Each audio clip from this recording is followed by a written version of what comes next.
This is Low Moon Outsiders, and the story continues. All right, the recorder is on. First we'll do the devotional, then we will have a bit of a recap so we know where we're at, and then we'll start rolling dice on that. Since we got a bunch of fighting to do. It says here in Psalm 21:2, you have given him his heart's desire, and you have not withheld the request of his lips. Selah.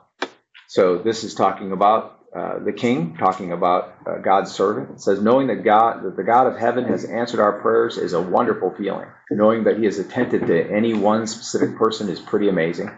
Surely he does for one many things that he would do for any other who needs the same set. Salvation is offered to those who are willing, but also election is a thing. That's the doctrine that says that God chooses whom he will save. I feel like if God wants to do something to benefit me, and I know it, I should definitely want whatever that is. Also, I think of the many promises made in Scripture. I figure that God sometimes takes people to a place where they need him to get them ready and or willing to accept, even desire his gifts. It's a shame that had to happen, but it is a further demonstration of his grace, though when it is happening, it does not feel that way. Thank you, Jesus, for hearing our cries. Thank you for making a way for me to be saved. I hope to be found faithful. Sometimes it feels sad, but true, that I will need your help to be faithful. That's our devotional for the day. My devotional this morning, as a matter of fact, and now I share it with y'all. Which, by the way, I do my Bible devotion on YouVersion every morning, so if you're on YouVersion, your friend, maybe you can see me if you want. I found an app called Through the Word that I really like. I've been doing those. Cool. I have a marriage one there, and I just started last night. Reading plan or an app? It's an So app. a separate app away from the YouVersion. It's a whole different app. Yeah, it's a whole separate app, and it has audio, like roughly 10-minute episodes devotional. of every chapter of the Bible. Yeah, it has a 10-minute audio devotional, and then it reads the verses to you, or you can read them yourself. So that's pretty cool. As So I said, far, I mean, I've done like 6 days total between the two plans that I've been doing, and there hasn't been anything doctrinal so far. well, that's good. There was a time when you couldn't hardly get, to me, it seemed like you couldn't hardly get anything produced out there that was mainline Christian, that was true in doctrine and good. And now there's tons of it, and I love that. Some of it might be because we just weren't aware of it, but some of it, I think the church just took a hot minute to get caught up to the technology. Yeah. The only thing that was kind of weird, not weird, but like that we don't really do, was he talked about Lent a little bit in one of the devotionals, but he wasn't like saying that you have to do that or anything. Explaining the premise, why people do it. Yeah, they also do a specific Lent-related Bible study, so they were advertising that pretty heavily. Actually, I found it on the Bible app that I use for my Bible. They were on there.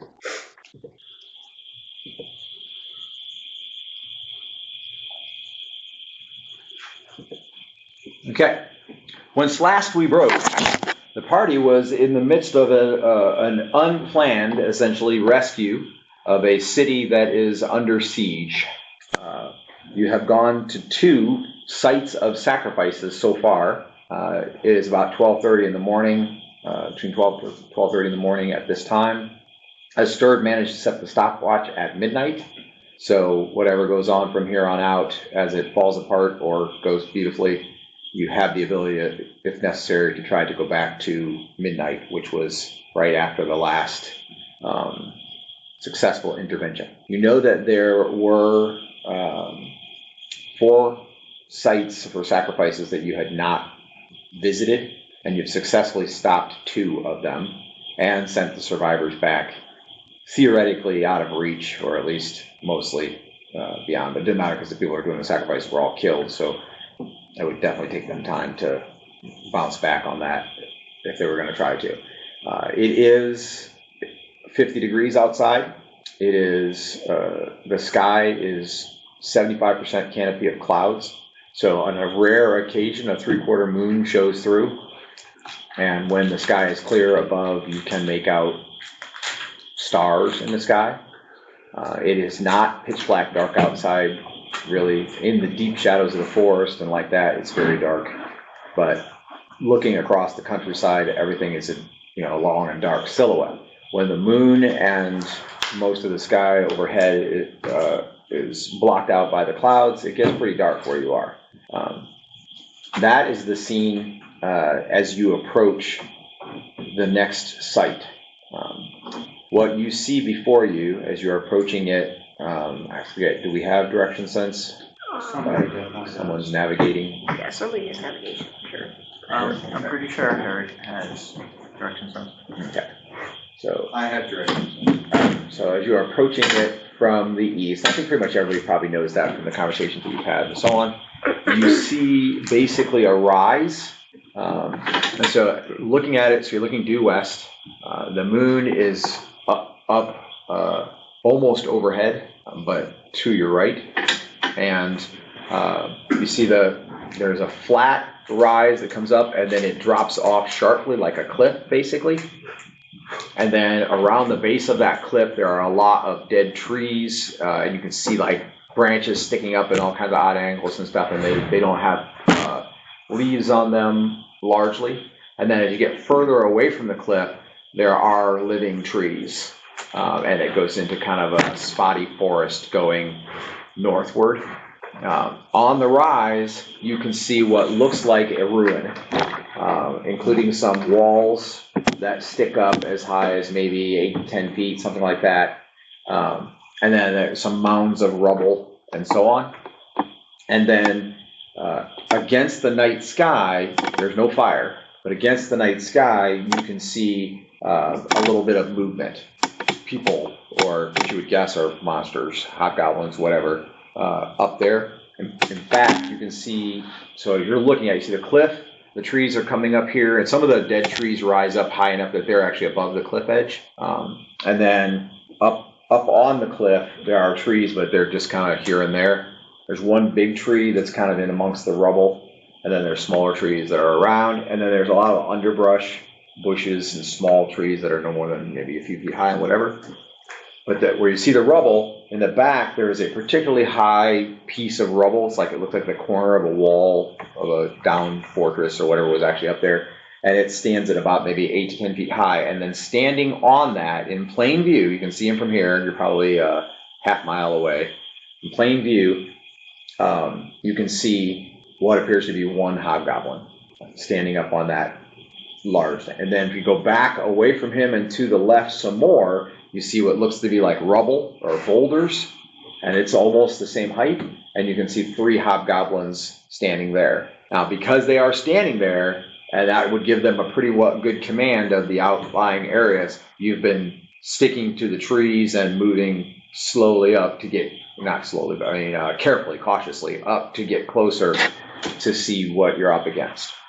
And from here, you can see that about a quarter mile from here, and there's broken terrain, there's trees, there's boulders in amongst the copses of trees between here and there, but you can see through a clearing to a pathway that it looks like it leads up onto the precipice, up onto the cliff. Okay, so from where you're at, without taking drastic measures, you can tell the hobgoblins are up on the cliff. There's a forest at the base of the cliff, and where it's up near the cliff, the trees are all dead. And so not a lot of like foliage or leaves or cover, that kind of thing. And then up on the cliff, it's not really open terrain. I mean, it's 3 to 4 feet high brush, bushes, and smaller trees and thin trees stick up out of that and that kind of thing. But there's a pretty big rubbled area up there with a small fortress or some kind of large stone structure. You can see mounds of rubble and pieces of wall up on there when you look at it from here. How steep is the rise? So the land piece is a cliff, so it's like 90 degrees straight up. Okay. But it's on the side where that forest is, and then as it wraps around this direction, it definitely comes down a lot smoother. Like you probably could ride horses up there, but if you rode horses from the bottom to the top directly, for example, it would be like a probably 4 or 5 minute ride. It would not, because they're not going to go up fast. I'll continue to. I'm making a point to walk alongside the horse to allow it to rest. I know I had to tire it out to begin with to get it to ride, so I'm trying to let it rest as much as possible when we're not in combat. So I'm going to continue to walk until we get closer. Okay. So I presume at this point, you're basically traveling without any light. Also, you realize that, like when the moon is shining, it will shine off of your armor, your shields, your helmets, anything, even the leather to a degree. So, point is, much closer than this, unless you're super careful, those guys standing up on there could pick you out. You're talking about a little over a half mile, and they have about a 200-foot elevation, which means they can probably see 10 miles across the countryside. They can probably see all the way to this supposed city that, if the forest doesn't get too big between here and there, they can probably see the plain where the city is. Which also means any big flashes of light or actions up on top of the mountain, up on top of the cliff, could also be seen from the front line. So that being said, what do you do? I look up and see if the skies are clear. Right now it's not. It looks like it's pretty overcast here and over top of the cliff. You don't see the moon at all. You can see a bright section of dark blue to the north, but the winds are moving north-northeast, so it looks like it'll be darkish in this area for at least an hour or more. It's not moving real fast. The breeze is of like 5 miles an hour, so it's not. Can we see any stars right now, really? Not here. Like if you look over that, you might just pick out a little bit, but other than that, no. So our options to approach the hill or the cliff are climb it or do a 4-minute ride in the middle of the open of the side? It's not open, it's brush, but you would be visible on horseback because the brush is not that high. So the trick is the horses. If you want to take the horses up, and not be spotted, you'd have to take them up another way. There's no way they can go up this way. There's no way they can go up this way. There's no way they can go up over the cliff edge. If you went westward, southward, and then kind of worked your way around, it's possible that there's level ground leading to it from the back way. This is basically the first clear sighting of it that you've had. You knew you were getting close, but you've been in the forest. Correct me if I'm wrong, but didn't we, some way magically determine this is where the strongest resistance was? Yeah, there was a sub-chieftain who was in charge to make what they would consider to be the most important sacrifice, and this should be the hardest one. They also said that there should be significant nearby troops that are his troops, and so you're not seeing that up on the cliff edge, which means they might be out there somewhere yet. Right now, the only people you can see on the cliff edge clearly are the ones that are standing up high on the rocks, and then you see an occasional silhouetted figure move in amongst the rubble. It's not a lot. You've spotted maybe 5 or 6. It's not a big number. Okay. But it is, based on the description that the Ivy gave, this is clearly the place of the sacrifice. I'll draw my sword and say, I think we should continue on around and look for another way up. I'd hate to take 4 minutes of bow fire on the way up this rise. Yeah, I tend to agree. It's only if you're attached to horseback combat. You could approach on foot and not be spotted. And save time. Major advantage to work up. If you believe it's the best strategy. I don't think there is a good strategy. I think once the fighting starts, it's all luck from there. If we get descended on by a platoon of fighting Hobgoblins. Hobgoblins. And hobgoblins vary greatly in their skill level. Yeah. Sure. And if we are ambushed looking for another way up, we'll be in the same predicament. And you're pretty likely to run into some kind of a vanguard, they'll post guards in the forest or that kind of thing. Well, it's also the option of some of us maybe going part way up and some of us riding the horse up. Not that I would. Eric says, what if some of us go up on foot, get within striking distance, and then somebody rides up? That would be the distraction that is they would move to resist whoever's riding up, and when they do that, we could attack from cover or. Yes. I feel like I could climb one of those trees if I had to and get up onto the ridge from the forest side. It does look a little ominous, like I'm wondering what killed it, but. Probably peeing over Killed the ledge. tree. There'll be a lot of peeing. There's gonna be at least 60 dead trees there. No idea how long they've been here. How many hobgoblins we're talking about. How much more are they? We're talking about killing the trees. With urine?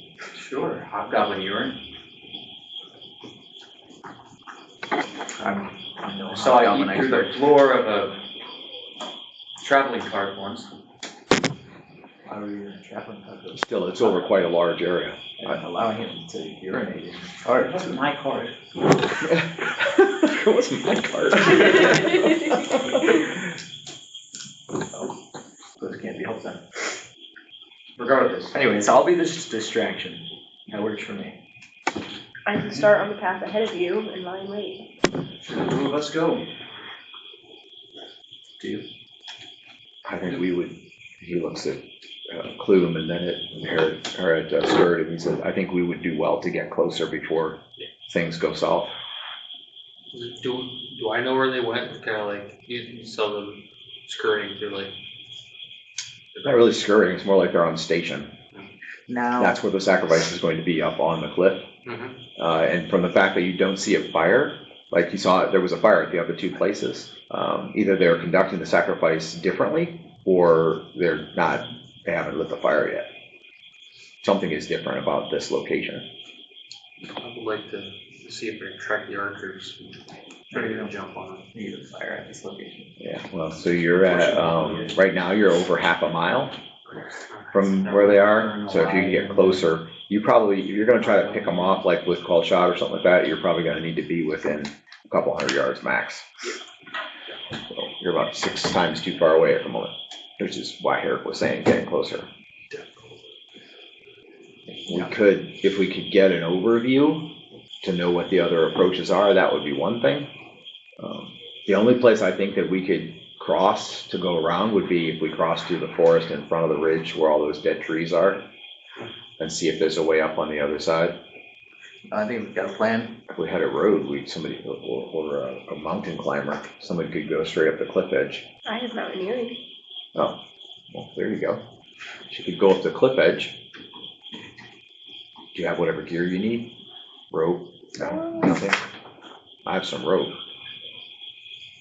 Spikes, pythons, nothing. If we had Grappling hook? we could read it, but alas, I do not have anything to assist in that. You can do it without climbing gear, but if it goes poorly, you fall. Yeah. So, although if you fell, you probably just turn into a dragon. Climbing But you gear. also could fall into a dead tree or something. That would suck. Is some metal climbing gear kind of loud? I mean, relatively. Yeah, you'd have to pound in a spike. That's kind of loud. Sounds relatively loud. I think So the 3 of us go up first on the brush, get in close enough, and then when the 2 of you come up on horseback, and as soon as they react to the 2 of you and start to maneuver or whatever, we let them have it, and at least hold them for a couple of minutes until you can get there. sounds like the plan. Sounds good. Now knowing the new plan, I'll sheath my sword and pick up or grab the spear that I got from the hobgoblins off the horse, I assume. Okay. Wherever I was stowing it. Probably. Probably been carrying it in hand when you're riding, probably on the strap to the side of the horse when you're walking. So, yeah, grab it off the horse. If you don't want to miss any of the story, Low Moon Origins, Uprising, or Outsiders, like and follow our podcast. Please share it with friends. So Herrick, Asterd, and Klume set out. The 5 of you can all travel together briefly, at least until the point at which your cover kind of pans out. So you get about 100 yards closer, and then find a good stopping point. And there is a mound of rubble and it's a dull brownish colored rock. And then in the crevices, you can see growing lichens and other like moss and like that. And then around the rock, there is the same brush that's everywhere else. You don't see any other signs of opposition in that 100 yards. And you also don't see an obvious trail up, but the underbrush is not super thick, so you could just push through it if you had to. But you can kind of pick and maneuver. A stirred is good at finding like animal trails, that kind of thing. So once you get moving forward, you can find like a deer trail or something. It won't be like a man big enough trail necessarily, but following it should keep the disturbances of the brush down. Okay. As you begin your ascent, it is maybe between 12:30 and 12:40 in the morning. You check the watch, I'll tell you exactly. Yes. 12:36. When you check the watch as you begin your ascent, it is 12:36. Okay. You leave the horses behind with Chiron and Lucas. Will you be trying to bring all of the horses up or just the one you're riding? Probably just his. Okay. Yeah, it's probably safer. You probably just leave the other two tied up here. His horse is particularly wily anyways. Doesn't want to have the extra burden. Okay. Yeah, all of these horses are only partially trained. Where did we get the other two from? But there were only two. No, there were four.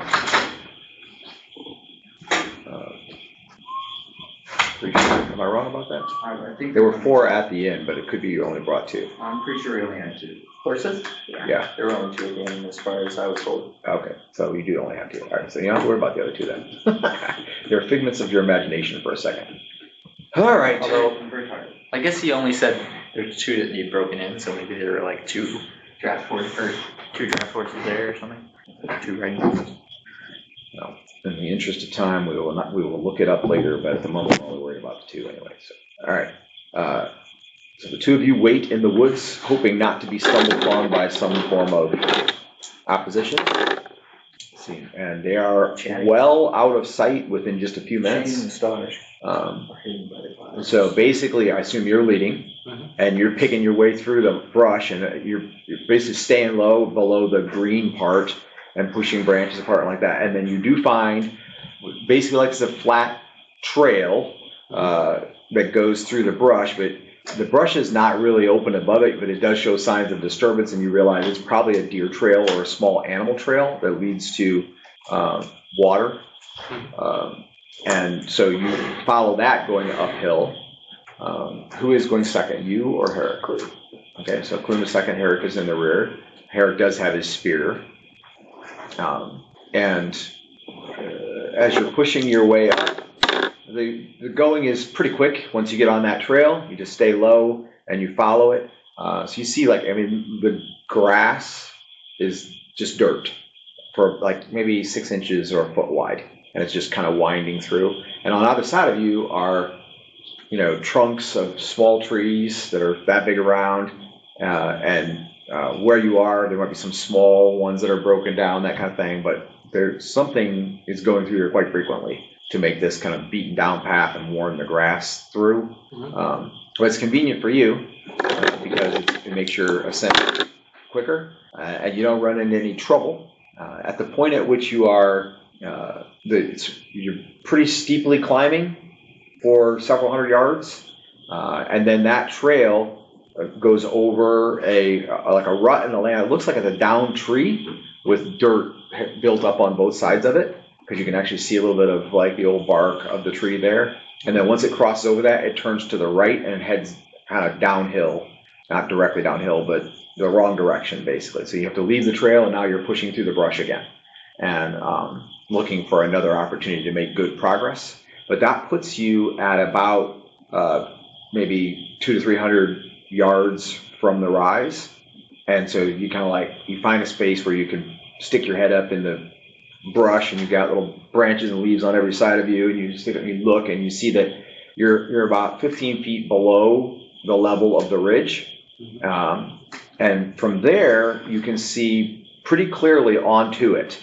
So the slope is shallow moving up to it. So you're still about 150 yards away. So you're only going to rise 15 feet over 150 yards. So it's not a real steep. And it leads up, and you can see that there is a large mound of those brown rocks that you could see that you saw down below. It's common in this area apparently. And then on top of the brown rocks, you can see something that is black, and it's in tiers, like maybe slate or something that's like stacked up in a pile. And then there's a large flat black rock on top, and it's easily 10 foot in diameter. So they're basically stacked up, and like maybe 3 layers, and then there's a big flat one on top.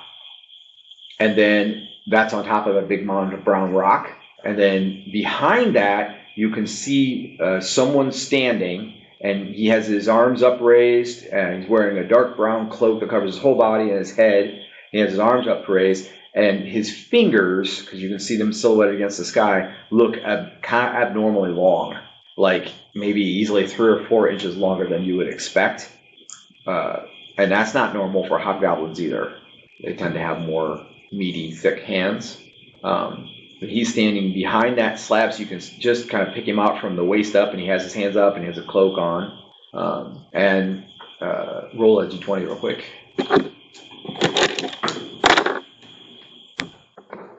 Okay. You can faintly hear that he's chanting or saying something, but whatever it is, it's not common. It's not something you can understand. Like you thought you heard the words like mock and yuck.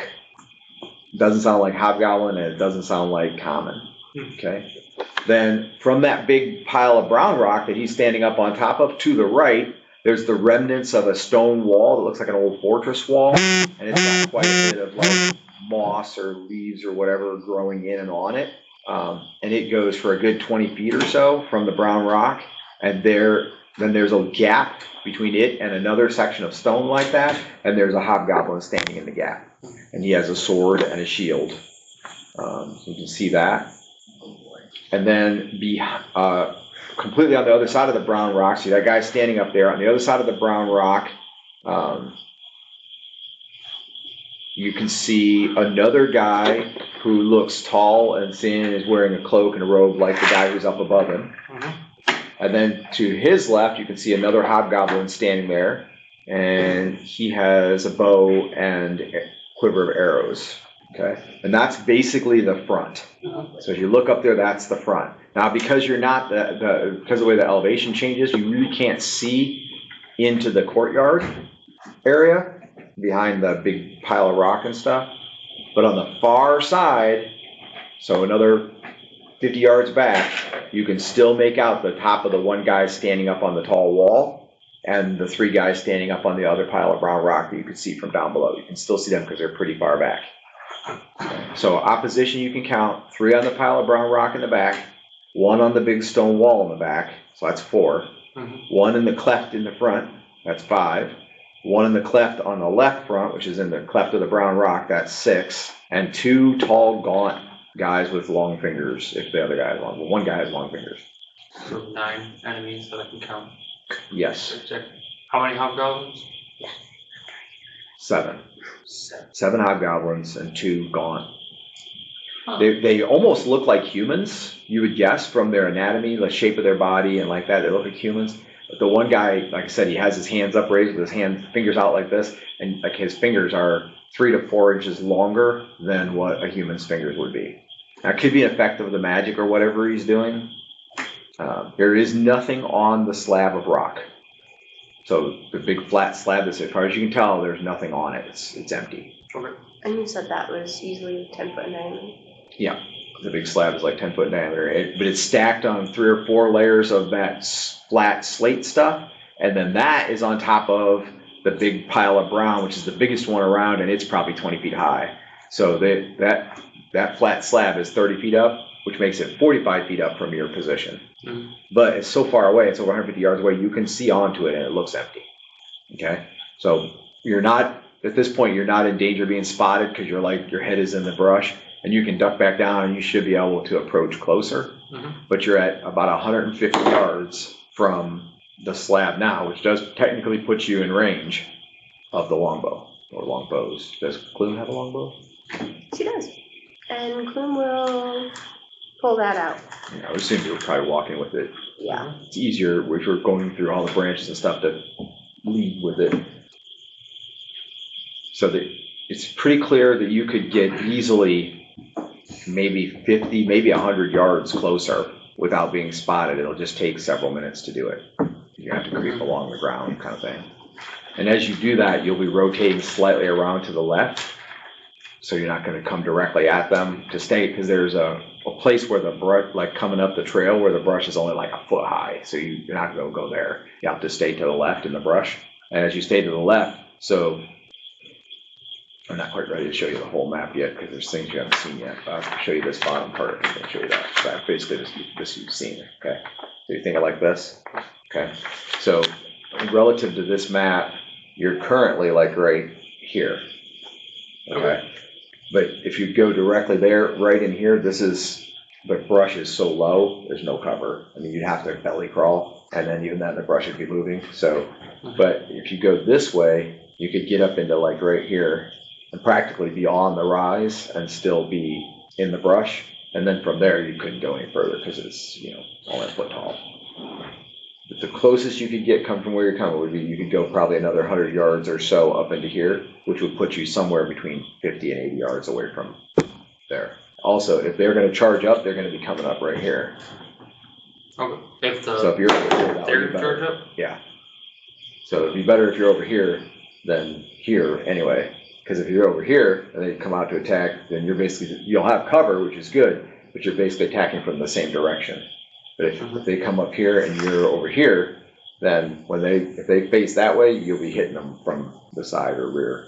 If they come out here, they probably will. The bowmen at least will probably take cover in the rocks. Yeah.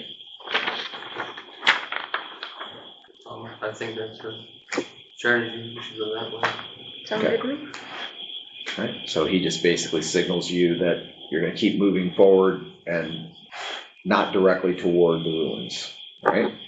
So at this point in time, roll a d20 as you're trying to lead them by the quietest method, basically. Least disturbance. None. So you feel like you're doing a pretty good job. You're picking through the brush and so on. Roll a d20 versus dex to see. You don't have like anything move silently or anything like that, right? Under skills. No, I mean I have like 4 survival. Yeah. So just roll a d20 versus dex. 7. Okay. All right. So they are pretty well mimicking your action. So you're not hearing much new like brush rustling or anything like that from behind. A couple of times you have to like bend down a branch flat that's just a tree that's like this thick, and you realize if you let it go quickly, it'll spring back. And so you kind of have her crawl right up next to you and then let it go back just enough so Herrick can grab it and hold it down while he crawls past. And then you crawl on ahead, then she gets behind you, and then he gets behind you. So it is a process. It takes another probably 10 minutes to crawl that roughly 80 to 100 yards. But now you're at the point where you can see pretty well into the compound. Now, where you guys are laying at, the brush is only about 2 to 2.5 feet high. So if you were standing up, you'd be clearly visible. You could kneel and keep your head kind of down and be mostly still in the brush, but at 2.5 feet high. So how tall is Klume? Klume is 5'3". Yeah, so it'd be like waist high to you.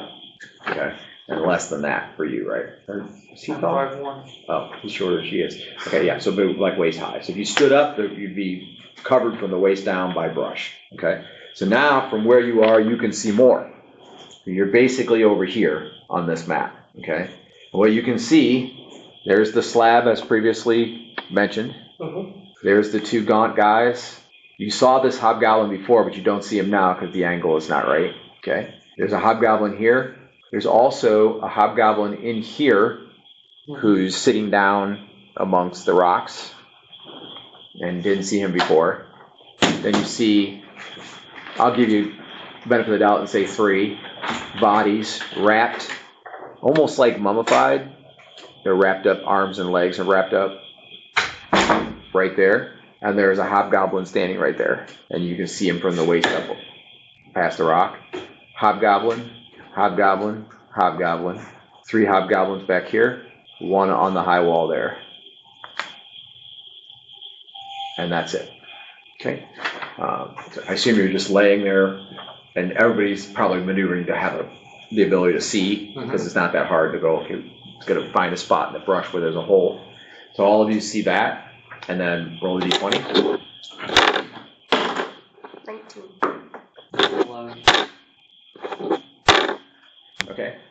So you smell something like cooking meat, like savory meat cooking smell, basically. It's faint, and it's on the wind.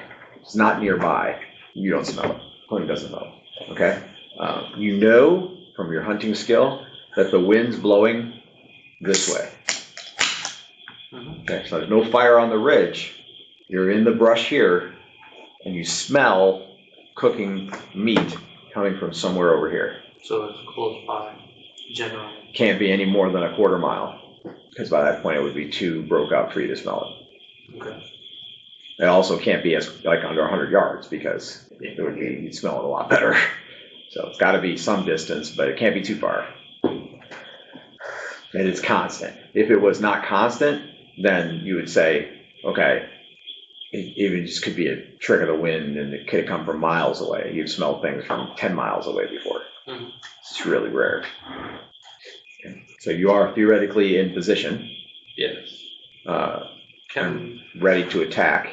they, how long until they charge, or So they don't- is they there don't- signals or they- something? No, we- Yeah, so you didn't set up any kind of Distance signal per se. That was kind of silly. It'll work out. To a degree, they were watching, trying to see how your progress, to see how far they thought you would get.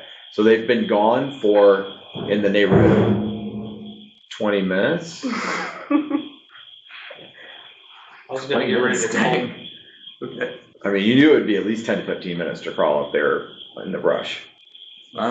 Still might start to get antsy at 20 minutes. I was gonna get ready to cold shot the guy on the sled. Okay. So, but I don't know how long I can hold a cold shot while I wait for them to get up. Yeah, so if you actually pull it, you don't have a compound bow, so if you actually pull it back and hold it, I mean, you tend to be good. You could hold it for 4 or 5 minutes without any real problem. There's a debate as to whether there's any real advantage in that, because it doesn't take long to draw it back when the time comes. The benefit of a compound bow is once you pull it past the break, it takes almost nothing to hold it. But a long bow, it's under the same tension the whole time. Do you have regular arrows? Yeah, a lot of them. Or just regular arrows? How many do you need? Well, Klume will trade you 4 Mastercraft arrows for 10 regular arrows. I have a dozen. I have 87 arrows. Okay, well, my arrows do an additional 3 damage. So- Mastercraft. 4 mastercrafted arrows that are +3 to damage. It'll be extremely useful in small shots. Assuming you hit. Please hit. Esther will give Klume 10. But you said 12. You suggested 12. You don't have to take 12. Klume will take 12. He's trying to push 12 arrows on you. I've been rolling around with over 50 arrows for a really long time. Which is a useful thing tonight. Yeah.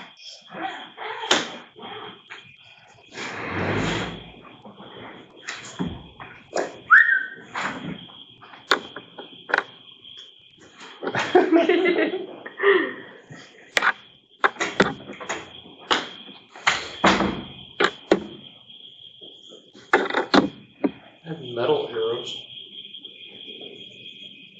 from way back when. Interesting.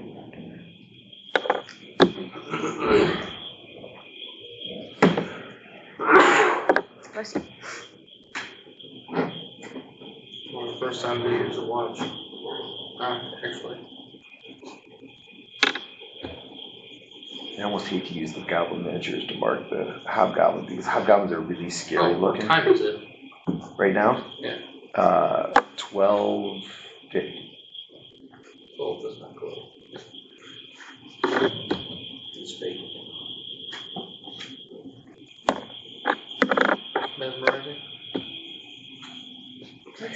anytime soon. Interested in giving financially to Low Moon and support the campaign? Text LMGIVE, that's LMGIVE, to 419-419-0095. Okay, let's see if I can do this here. Yeah, this guy's on the rock. On the rock, on the rock. Pick up. Use the smaller ones to mark those because they're so close together, but they're not actually smaller. I'll take your word for it.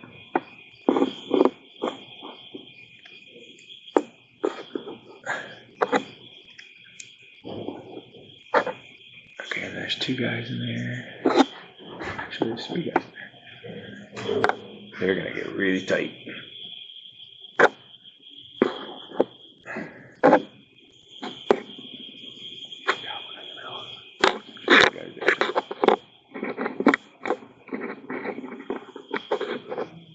Okay, there's 1 guy in there that I haven't marked yet. I'll mark him with this guy. And then there's 3 gaunt looking dudes actually right there. I'm gonna mark this guy. You'll just mark all 3 of them for now. We'll split them up if it comes to that. Just put a 3 die on it. Yeah. Save space. Okay, and then we've got Chiron and Lucas coming up the hill. Get some more minis. There's some guys on horseback. That's what we need.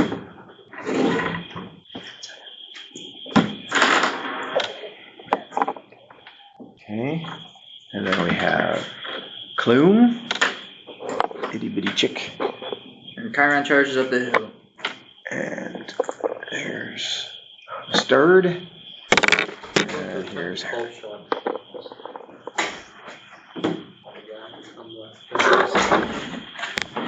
Oh, you found a bunch.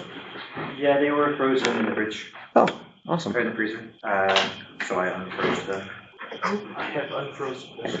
Yeah, it looks like quite a delicacy you prepared for yourself there, but I can't eat it because it's chicken. I can only have not chicken, which I haven't had yet. Sorry to hear that. There's a not chicken restaurant, but I haven't had it yet. Interesting. We were the ones who found it at the life station. Yes. So one of these days, I'm going to have to go there and have not chicken and see if it actually tastes good. It's made of cauliflower. So most things that are not meats are made of cauliflower and other replacement vegetables. Okay. So you have waited as long as could be reasonable for them to get in the best position you think they could possibly be in, and then some. In fact, those of you who are in the brush are going, are they coming or not? Okay. We haven't really talked about this beforehand, just kind of, so I guess we'll wait. Okay. Yep. You wait. All right. I mean, once they start up the hill, there's going to take them 4 minutes probably to get up, maybe a little less. And they're going to get spotted in the 2nd to 3rd minute. So the people up there will be reacting. You should have no trouble like picking out who you want to destroy. As far as the guy that's standing up there, he may be one of the most dangerous guys, but at the same time realize that he is probably not going to be one of the first guys to react. He will probably just trust in the hobgoblins. But there are 2 others like him that also might react because they don't seem to be involved in whatever he's doing. So you will get your choice of who you want to try to pick off. Most of the hobgoblins are not missile troops. I covered them up, but I can tell you exactly. So we got 1 there, 1 there, 1 here. So there are 4 bowmen out of the 3, 4, 5, 6, 7, 8, 9, 10 hobgoblins that you can see. There are only 4 bowmen. The rest have melee weaponry. So it might not be a bad idea to target the bowman first. I don't know how dangerous the guy in the slab is. Yeah, that's the question. There are 2 others of him as well who are not involved in what he's doing. He seems to be of importance, and those guys seem to be guarding him. So Yep. if I can get a clear shot at him, I'll try. I mean, he's pretty much a beacon. He's standing up on the top of the brown rock out in the plain view. Check and see if the moon is about to come out or not. No, so it's still gonna be a while. It's still pretty overcast. The sky is still pretty dark. Okay? Who are you guys gonna basically try to go up side by side? Sure. Whoever is in the front or on the right would probably take the most of the fire, because they're gonna be to your right as you come up. So when you come up, the pathway up is right here. Being up onto there, okay. So Chiron will be to the right, Lucas will be to the left. Got it. Full helms on, shields in place, spears in hand. That's correct. Charging up the hill. So you can spur your horses to a greater rate of speed each round, which will probably cut the rise to 3 minutes, but will risk more injury and require a ride check each round. I will wait and see how many archers there are before I choose to do that. Okay. All right. So they break from the tree line. You can't see them when they do that. But you begin after the first moment to hear the snorts of the horses and the hooves.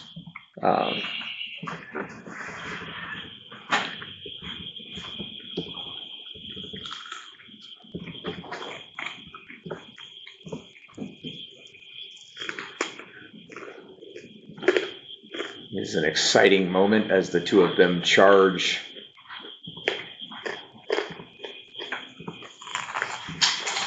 The ridge.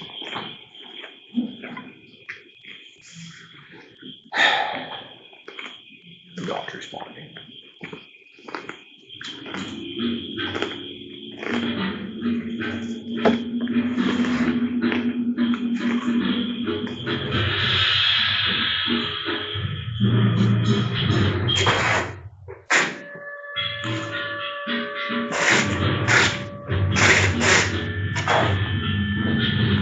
Okay, so in round one of charging up the ridge, both of you just roll a basic ride check.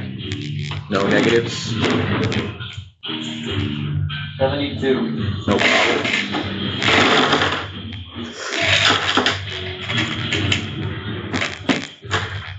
Orange 27. No problem. All right. So 1 minute. So you're probably a little under a third of the way up. That's the same roll. And there's been no response. Klume and Asturd both have arrow notched, I assume, and are ready to. Klume's taking aim at the closest archer she can see. Okay. And so you theoretically can call shot, but because you're not specifically skilled in doing so, you take a negative 10 modifier to hit. So you might be just better off to just shoot them. Yeah. Because if you miss, then you don't do any damage. Of course, if you hit, you do triple. So, but you only get one shot. Okay. So she is aiming from the underbrush. You are aiming from the underbrush, and currently Herrick is in front of you guys, slightly to the left, and he's pretty much down in the brush. So he's not poking out. Okay. They go into the second minute of their charge up. They did not respond in the first minute. Are you riding up stiffly, but not like pushing the horses in the second minute as well? Yep. Okay, make a ride check.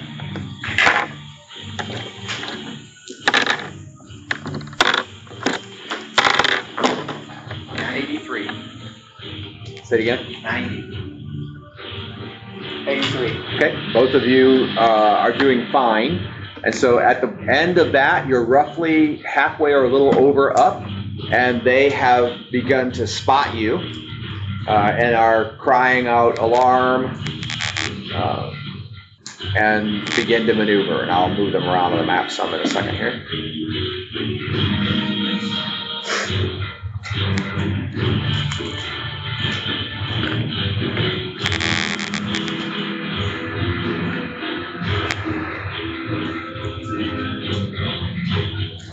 Stay tuned for more Lomunian adventures.